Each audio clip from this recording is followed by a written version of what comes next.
सोमवार या मंगलवार को ईद हो सकती है, उससे पहले आज अलविदे की नमाज के समय बड़ी संख्या में जो मुसलमान नमाज पढ़ने के लिए आए वो सब वक्फ बिल के विरोध में अपने हाथों पर काली पट्टी बांध कर आए, क्योंकि ऐसा कहा जा रहा है कि ईद के बाद वक्फ बिल को सरकार पेश कर सकती है संसद में। ऐसे में सरकार के साथ ही चंद्रबाबू नायडू की तरफ से एक बहुत अहम बयान आया है, जिन्होंने कहा है कि वो मुस्लिम समाज के साथ इस मुद्दे पर खड़े हैं। अब विपक्ष के मन में राजनीतिक लड्डू फूट रहा है, पर क्या जो दिख रहा है वही सही है?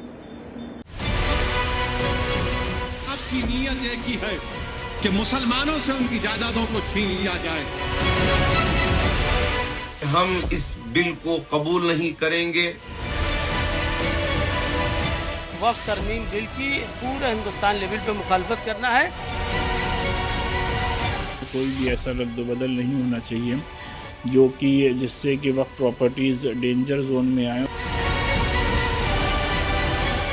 ऊपर से थोपी जा रही है एक चीज जिसमें आपके सारे अधिकार छीन कर एक डीएम को दिया जा रहा है। ईद के बाद राजनीति के इन दो चेहरों पर नजर रखिएगा।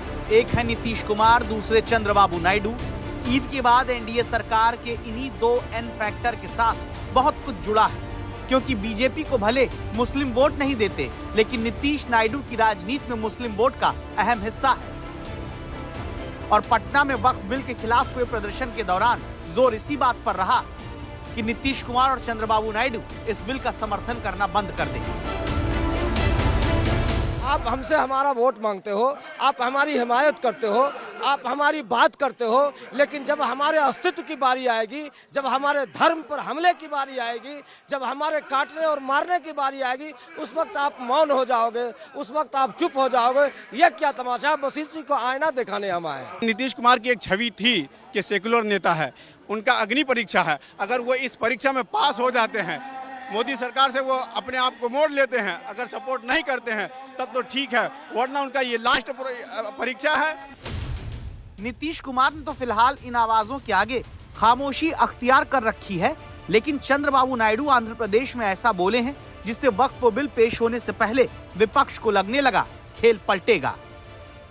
అదే మారుగా జీవో నెంబర్ 43 తీసుకొచ్చి వక్ఫ్ బోర్డుని లేనిపోని కాంట్రవర్సీలో పడేసే పరిస్థితికి వచ్చారు. దానివల్ల కోర్టు పోయి అసలు వక్ఫ్ బోర్డే పనిచేయకుండా ఉండే పరిస్థితి వస్తే ఈ ప్రభుత్వం వచ్చిన తర్వాత ఆ జీవోను రద్దు చేసి మళ్ళీ అందరితో వక్ఫ్ బోర్డు కాన్స్టిట్యూట్ చేశాం. ఆస్తులు కాపాడతాం. ఒకటే హామీ ఇస్తున్నా, మత సామరస్యాన్ని కాపాడమే కాకుండా మిమ్మల్ని అన్ని విధాల పైకి తీసుకొచ్చే బాధ్యత తెలుగుదేశం పార్టీ తీసుకుంటామని కూడా మీ అందరికీ హామీ ఇస్తున్నాను.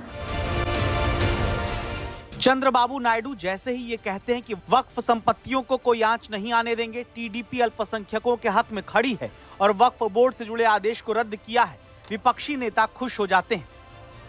Welcome everybody who wants to support us. और हम चाहते हैं, क्योंकि ये पूरा जो देश है, लगातार जो एक व्यवस्था इस देश में चलती आ रही है, उसको नहीं तोड़ना चाहिए। उससे कई लोगों का मन आहत होता है।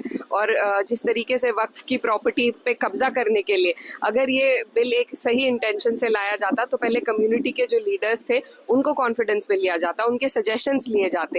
लेकिन ऊपर से थोपी जा रही है एक चीज जिसमें आपके सारे अधिकार छीन कर एक डीएम को दिया जा रहा है, तो ये बहुत अनुचित है।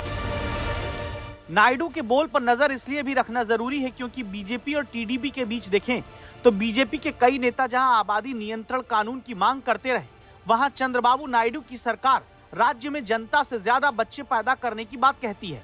बीजेपी जहां मुस्लिम आरक्षण का खुलकर विरोध करती आई है, वहां चंद्रबाबू नायडू 4% मुस्लिम आरक्षण की रक्षा करने की बात कहते आए हैं। बीजेपी वक्फ बिल खुलकर पास कराना चाहती है, तो नायडू का यह कहना रहा कि वक्फ संपत्तियों को आंच नहीं आने देंगे, इशारा क्या है? जहां नायडू के राज्य के बगल में तमिलनाडु में डीएमके कांग्रेस सरकार वक्फ बिल के खिलाफ प्रस्ताव पारित कर चुकी है, तो देश भर में अलग अलग तरीके से प्रदर्शन में मुस्लिम नागरिक और संगठन जुटे हैं। जैसे अलविदा जुमा यानी शुक्रवार को देश भर में मुस्लिम पर्सनल लॉ बोर्ड के कहने पर हाथ में काली पट्टी बांधकर विरोध वक्फ बिल के खिलाफ जताया गया।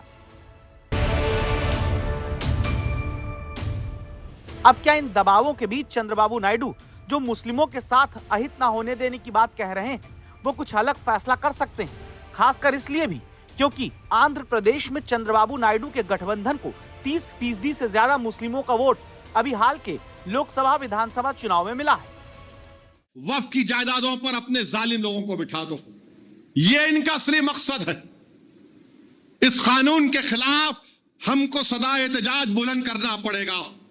इसी राजनीति के बीच हालांकि ये नहीं भूलना होगा कि सदन में जब वक्फ बिल पहले पेश हुआ था तो टीडीपी ने समर्थन किया था, जेपीसी में भेजने की मांग की थी, तो अब क्यों टीडीपी विरोध करेगी?